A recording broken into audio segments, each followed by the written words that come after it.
Hi అండి. Welcome back to my channel MMB Telugu channel. ఈ ఈ వీడియోలో మీకు ఇంపార్టెంట్ అయిన విషయం చెప్తానండి. ఏమిటంటే ఇప్పుడు ఆషాఢం, శ్రావణ మాసాలు వస్తున్నాయి. ఇక నుంచి పండగలే వస్తాయి. పండగలు, వ్రతాలు, నోములు చాలా వస్తూ ఉంటాయి. అయితే ఇవన్నిటితోటి ప్రాబ్లం లేదు. ప్రాబ్లం ఎలా, ప్రతి ఒక్కళ్ళు ఒక యూట్యూబర్‌ని నమ్ముతారు. చాలామందిని నమ్ముతారు.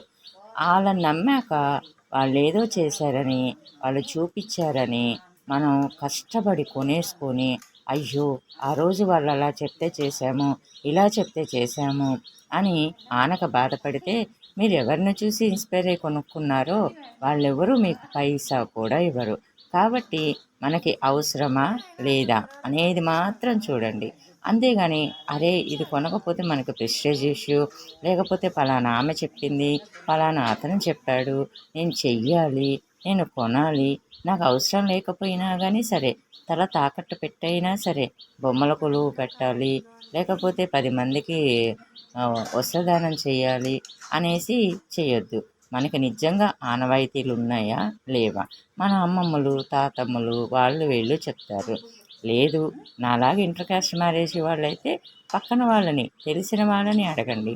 లేదా ఇప్పుడు అత్తగారింటికి సంబంధించి ఎవరో ఒకళ్ళు ఉంటారు, మీరు చేసుకున్న భర్తను అడగండి. లేదు, అది కూడా తెలియదు అని అంటే మీకు నచ్చినట్టు దేవుడికి దండం పెట్టుకొని, నాకు ఇంతే తెలుసు దేవుడా, నేను ఇంకేం చేయలేను, నేను పాటించలేను అని చెప్పండి. తల్లి తండ్రి ఎప్పుడూ పిల్లల మీద అనవసరంగా కోపడరండి. అందులో తప్పైతే క్షమించండమ్మా, తప్పైతే క్షమించండే నాన్న అని వేడుకున్నప్పుడు వాళ్ళు అస్సలకి మన మీద దెబ్బ వేయరు. కాబట్టి అయ్యో ఇది చెయ్యకపోతే నష్టమేమో, దేవుడు శాపం పెడతాడేమో అని మాత్రం భయపడి ఎవరెవరో చెప్పినవి చేసేసి, ఎవరెవరో చూపించినవి కొనేసి, ఎవరెవరో చెప్పారని డబ్బులు కట్టేసి ఆనక బాధపడవద్దు. నేను ఇది మాత్రమే చెప్పాలనుకుంటున్నాను.